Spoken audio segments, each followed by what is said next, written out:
اعوذ باللہ من الشیطان الرجیم بسم اللہ الرحمن الرحیم اذ قال یوسف لأبیہ یا ابت انی رأیت احد عشر کوکبا والشمس والقمر رأیتهم لی ساجدین قال یا بنی لا تقصص رؤیاک علی اخوتک فیکیدوا لک کیدا ان الشیطان للانسان عدو مبین۔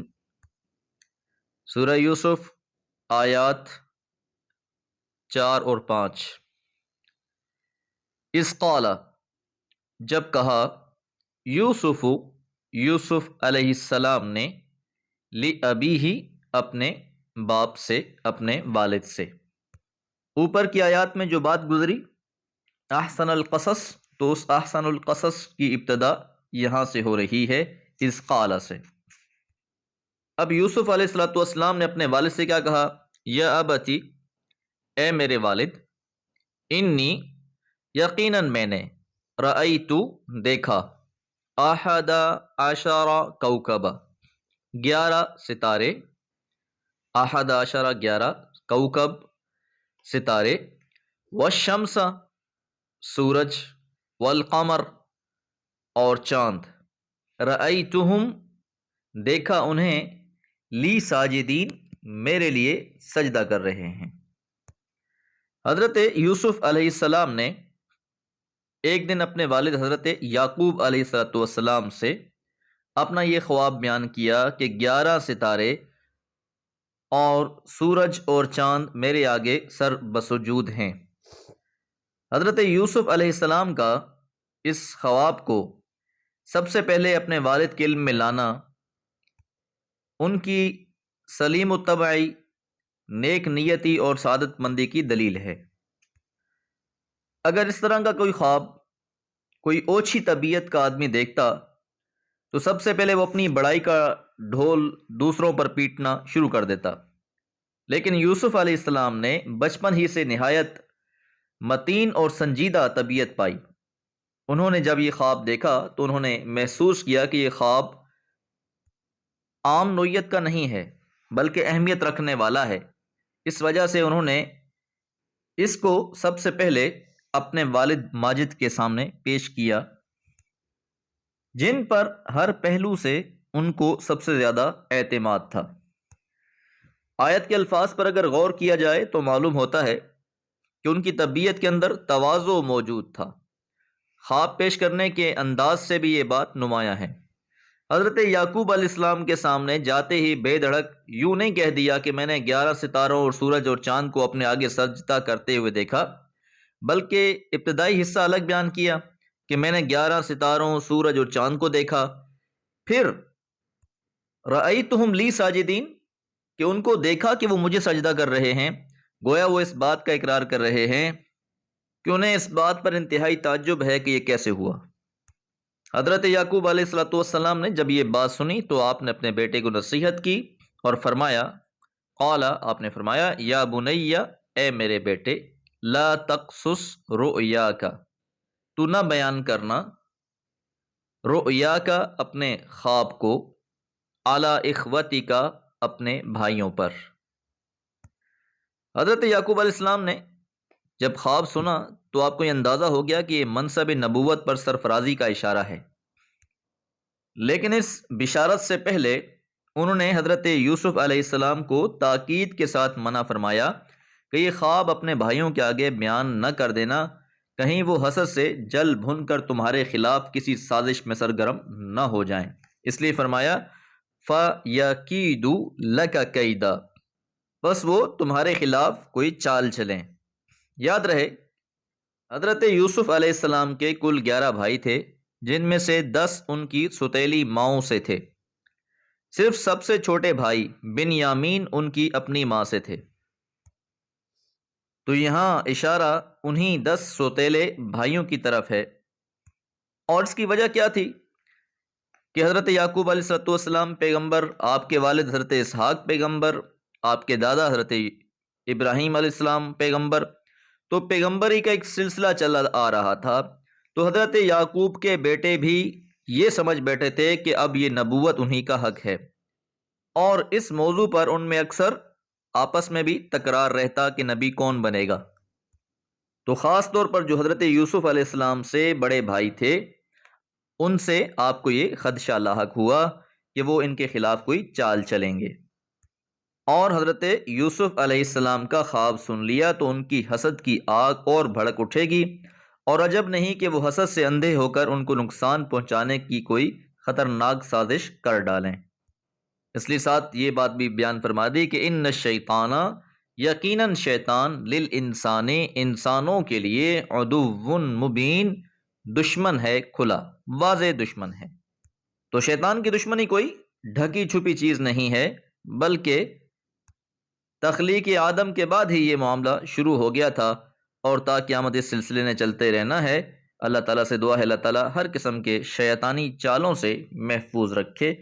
وآخر دعوانا ان الحمد للہ رب العالمین۔ اعوذ باللہ من الشیطان الرجیم، بسم اللہ الرحمن الرحیم۔ وَكَذَلِكَ يَجْتَبِيكَ رَبُّكَ وَيُعَلِّمُكَ مِن تَأْوِيلِ الْأَحَادِيثِ وَيُتِمُّ نِعْمَتَهُ عَلَيْكَ وَعَلَى آلِ يَعْقُوبَ كَمَا أَتَمَّهَا عَلَى أَبَوَيْكَ مِن قَبْلُ إِبْرَاهِيمَ وَإِسْحَاقَ إِنَّ رَبَّكَ عَلِيمٌ حَكِيمٌ۔ لَقَدْ كَانَ فِي يُوسُفَ وَإِخْوَتِهِ آيَاتٌ لِلسَّائِلِينَ۔ سورہ یوسف آیات 6 اور 7۔ پچھلی آیات میں ہم نے یہ بات جانی کہ جب حضرت یوسف علیہ السلام نے خواب دیکھا تو انہوں نے اپنے والد سے اس خواب کا تذکرہ کیا۔ والد حضرت یعقوب علیہ السلام نے اپنے بیٹے کو یہ نصیحت کی کہ اس خواب کا تذکرہ اپنے بھائیوں کے ساتھ نہ کرنا، اور ساتھ یہ بھی فرمایا وَكَذَلِكَ، اور اسی طرح يَجْتَبِيكَ، اجتبا یجتبی مجتبا، چن لینا، منتخب کر لینا، چن لے گا، منتخب کر لے گا، ربو کا، تیرا رب۔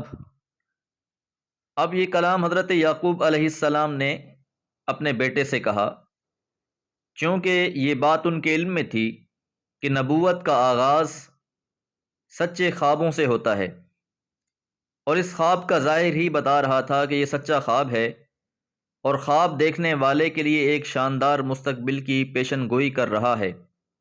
اسی وجہ سے انہوں نے فرمایا کہ جو کچھ تم نے دیکھا ہے ٹھیک ہے، جلد وقت آنے والا ہے جب تمہارا رب تمہیں منصب نبوت کے لیے منتخب فرما لے گا۔ وَيُعَلِّمُكَ، اور سکھائے گا تم کو، من تأویل الاحادیث، باتوں کی حقیقتیں۔ تأویل الاحادیث سے دو باتوں کی طرف اشارہ ہے۔ ایک تو اس بات کی طرف کہ اس خواب کی حقیقت اللہ تعالیٰ خود تم پر واضح فرما دے گا۔ چنانچہ اس کی حقیقت حضرت یوسف علیہ السلام نے اپنی آنکھوں سے دیکھ لی تو فرمایا یا ابت ھذا تأویل رؤیای من قبل قد جعلها ربی حقا، اے میرے والد، یہ میرے اس خواب کی تعبیر ہے جو میں نے دیکھا تھا، میرے رب نے اس کو حقیقت کر دکھایا۔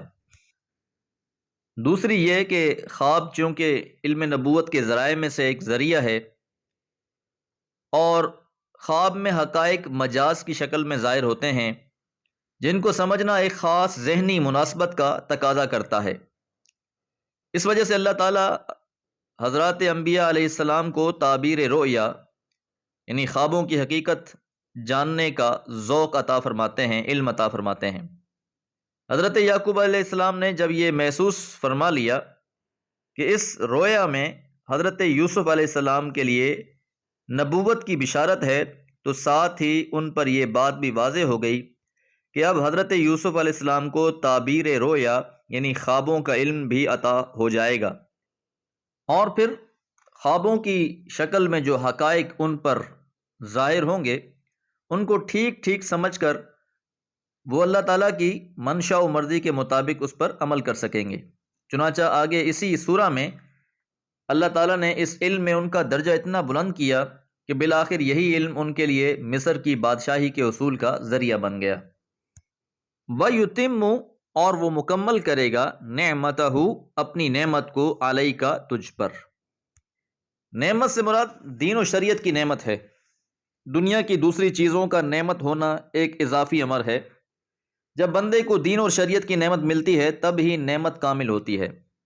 حضرت یعقوب علیہ السلام نے فرمایا کہ جس طرح اللہ تعالیٰ نے تمہارے اجداد ابراہیم علیہ السلام اور اسحاق علیہ السلام کو اپنی اس نعمت سے نوازا، اسی طرح اللہ تعالیٰ تم کو اور آل یعقوب کو بھی اس نعمت سے نواز دے گا۔ اس لیے فرمایا کہ وہ مکمل کرے گا اپنی نعمت تم پر، وَعَلَىٰ آلِ یعقوب، اور آل یعقوب پر، کما اتمہا، جس طرح اس نے مکمل کیا تھا اس نعمت کو، اعلیٰ ابویک، تیرے اجداد پر، من قبل، اس سے پہلے۔ وہ اجداد سے کیا مراد ہیں؟ ابراہیم و اسحاق، حضرت ابراہیم علیہ السلام پر اللہ تعالیٰ نے یہ نعمت پوری کی، اور حضرت اسحاق علیہ السلام پر یہ اللہ تعالیٰ نے نعمت پوری کی۔ تو جس طرح تیرے آباء و اجداد پر یہ نعمت اللہ تعالیٰ نے پوری کی تھی، اسی طرح اسی نعمت سے اللہ تعالیٰ آپ کو بھی نواز دیں گے۔ ان ربک، یقیناً آپ کا رب، علیم حکیم، خوب علم رکھنے والا اور خوب حکمتوں والا ہے۔ وَلَقَدْ، تحقیق، کان فی یوسف، تھی یوسف میں، وَإِخْوَتِهِ، اور اس کے بھائیوں میں، آیات، نشانیاں، للسائلین، سوال کرنے والوں کے لیے۔ یاد رہے کہ اس سورہ کے شروع میں ہم نے یہ بات ذکر کی تھی کہ یہ محض ایک قصہ نہیں ہے، بلکہ اللہ تعالیٰ نے اس میں تنبیہ رکھ دی ہے اور بہت سی نصیحتیں رکھ دی ہیں۔ مخاطب اس کو محض ایک کہانی کی طرح نہ سنیں، بلکہ اس میں ان بہت سے سوالوں کے جواب پوشیدہ ہیں جو اسلامی دعوت کے اس دور میں مخالفین اور موافقین دونوں ہی کے ذہنوں میں ابھر رہے ہیں۔ اسی لیے فرمایا کہ آیات للسائلین، نشانیاں ہیں سوال کرنے والوں کے لیے۔ تو چاہے یہ سوال کرنے والے اہل ایمان ہوں یا پھر مخالفین ہوں، جو بھی ہوں، ان سب کے لیے اس قصے کے اندر، اس سرگزشت کے اندر اللہ تعالیٰ نے جواب مضمر کر دیے ہیں۔ اللہ تعالیٰ سے دعا ہے اللہ تعالیٰ قرآن مجید کو اس کے حق کے مطابق پڑھنے کی توفیق عطا فرمائے۔ وما علی الا البلاغ۔ اعوذ باللہ من الشیطان الرجیم، بسم اللہ الرحمن الرحیم۔ اذ قالوا لیوسف واخوہ احب الی ابینا منا ونحن عصبہ ان ابانا لفی ضلال مبین اقتلوا یوسف او اطرحوہ ارضا یخل لکم وجہ ابیکم وتکونوا من بعدہ قوما صالحین۔ قال قائل منهم لا تقتلوا يوسف وألقوه في غيابة الجب يلتقطه بعض السيارة إن كنتم فاعلين۔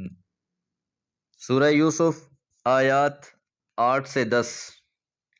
اذ قالوا، جب انہوں نے کہا، یوسف کے بھائیوں کی طرف اشارہ ہے، لا یوسف، یقیناً یوسف، وَأَخُوهُ، اور اس کا بھائی، بنیامین، احب، زیادہ محبوب ہیں، زیادہ پیارے ہیں، الی ابینا، ہمارے والد کو، ہمارے ابو کو، منا، ہم سے۔ حضرت یعقوب علیہ السلام کے 12 بیٹے تھے، ان میں سے حضرت یوسف علیہ السلام بھی، اور کیونکہ اللہ تعالیٰ نے حضرت یوسف علیہ السلام کو پیغمبری کے لیے چننا تھا، لہٰذا اللہ تعالیٰ نے بہت سی خصوصیات کے ساتھ ان کو نوازا تھا، اور حضرت یعقوب علیہ السلام بھی ان سے بہت زیادہ محبت رکھتے تھے۔ اور جب یہ خواب بھی آپ کو بیان کر دیا گیا اور یہ بات مزید واضح ہو گئی کہ اللہ تعالیٰ نے آپ ہی کو منتخب کرنا ہے، تو آپ کی محبت کو دیکھ کر باقی بھائی حضرت یوسف سے حسد کرنے لگے، اور اسی حسد کا یہ اظہار ہے کہ بھائیوں نے یہ بات کہی کہ ہمارے والد حضرت یعقوب علیہ السلام حضرت یوسف اور ان کے بھائی بنیامین سے بہت زیادہ محبت کرتے ہیں ہمارے مقابلے میں۔ وَنَحْنُ عُصْبَةٌ، حالانکہ ہم تو پورا جتھا ہیں۔ عصبہ کے معنی گروہ، جتھا اور جماعت کے ہیں۔ خاص طور پر وہ گروہ جس کے اندر خون کی عصبیت بھی موجود ہو۔ بدویانہ دور زندگی میں جب منظم حکومتوں کا وجود نہیں تھا، حمایت اور مدافعت کا انحصار خاندان اور قبیلے کی عصبیت پر ہی ہوتا تھا۔ سب سے زیادہ باعزت اور با اثر وہ خاندان سمجھا جاتا جس کے اندر حمایت اور مدافعت کے لیے اٹھنے والے نوجوان سب سے زیادہ ہوں۔ اسی خاندان کو قوم اور قبیلے کی سربراہی حاصل ہوتی اور وہی حکومت کرتا۔ اس لیے انہوں نے کہا وَنَحْنُ عُصْبَةٌ، حالانکہ ہم تو جتھا ہیں، اِنَّ آبَانَا، یقیناً ہمارے باپ، لفی ضلال مبین، کھلی غلطی میں ہیں۔ تو اسی امر کو مد نظر رکھتے ہوئے ان کو یہ لگا کہ ہمارے والد کو اس بات کی کوئی پرواہ نہیں کہ ہم جتھا ہیں، ہمیں چھوڑ کر وہ صرف اپنے 2 بیٹوں یوسف اور بنیامین سے زیادہ محبت رکھتے ہیں۔ یہ مشاورت جاری تھی تو کہا اقتلوا یوسف، قتل کر دو یوسف کو، او اطرحوہ، یا پھینک دو اس کو، ارضاً، کسی جگہ کہیں، یخل لکم وجہ ابیکم، تو تمہارے باپ کی ساری توجہ تمہاری طرف ہو جائے گی۔ ان کے خیال میں کہ ہم سے والد اس لیے محبت نہیں کرتے کہ حضرت یوسف سے بہت زیادہ محبت کرتے ہیں، تو کیوں نہ اس کو قتل کر دیا جائے یا اس کو کہیں دور پھینک دیا جائے اور اس طرح اپنے والد کی توجہ کو حاصل کر لیا جائے۔ وَتَكُونُوا، اور تم ہو جانا، من بعدہ، اس کے بعد، قومًا صالحین، نیک قوم۔ لفظ صالح ایک تو نیکوکار کے معنی میں بھی استعمال ہوتا ہے اور کسی معاملے کے ٹھیک ہو جانے کے لیے بھی استعمال ہوتا ہے۔ جس طرح عربی میں کہا جاتا ہے صلحت حال فلان، کہ اس کا حال بالکل ٹھیک ہو گیا ہے، اس کی پریشانی دور ہو گئی، تو جو کانٹا اسے چبھ رہا تھا اس سے ان کو نجات مل گئی۔ تو وہی علاج حضرت یوسف علیہ السلام کے بھائیوں نے اپنی پریشانی دور کرنے کے لیے سوچا۔ انہوں نے اسکیم بنائی کہ یوسف علیہ السلام کو یا تو قتل کر دیں یا کہیں دور دراز مقام میں لے جا کر پھینک دیں تاکہ ان کے باپ کی ساری توجہ انہی کی طرف ہو جائے اور یہ کانٹا جو انہیں چبھ رہا ہے نکل جائے۔ اور یہاں ایک اور بات بھی سمجھ لینی چاہیے کہ 2 بھائیوں میں سے حضرت یوسف اور حضرت بنیامین، زیادہ تکلیف انہیں حضرت یوسف علیہ السلام سے ہی تھی، اس لیے انہوں نے حضرت یوسف علیہ السلام کے ہی قتل کا منصوبہ بنایا۔ قال قائل، کہا کہنے والے نے، منہم، انہی میں سے، یعنی ان بھائیوں میں سے کسی بھائی نے یہ بات کہی، لا تقتلوا یوسف، یوسف کو قتل نہ کرو، وَأَلْقُوهُ، اور ڈال دو اس کو، فی غیابۃ الجب، کنویں کی تہ میں، یلتقطہ بعض السیارۃ، اٹھا لے گا کوئی قافلہ، ان کنتم فاعلین، اگر تم کرنے ہی والے ہو۔ غیابہ کنویں کی تہ کو کہتے ہیں اور جب کچے کنویں کو کہتے ہیں۔ صحرائی راستوں میں جن پر سے قافلے گزرتے ہیں اس طرح کے کنویں ہوا کرتے تھے جو عام حالات میں تو یوں ہی پڑے رہتے تھے، لیکن کوئی قافلہ گزرتا تو اس پر رونق ہو جاتی۔ 10 بھائیوں میں سے ایک کے دل میں حضرت یوسف علیہ السلام کے لیے نرم گوشہ تھا۔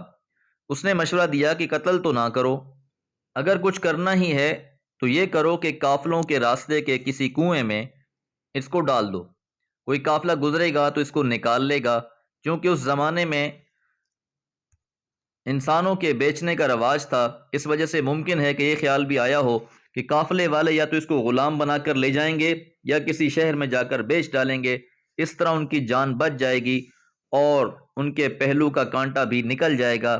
بالآخر اسی مشورے پر سب کا اتفاق ہوا۔ اللہ تعالیٰ سے دعا ہے اللہ تعالیٰ نصیحت حاصل کرنے والا بنائے۔ وما علیہ الا البلاغ۔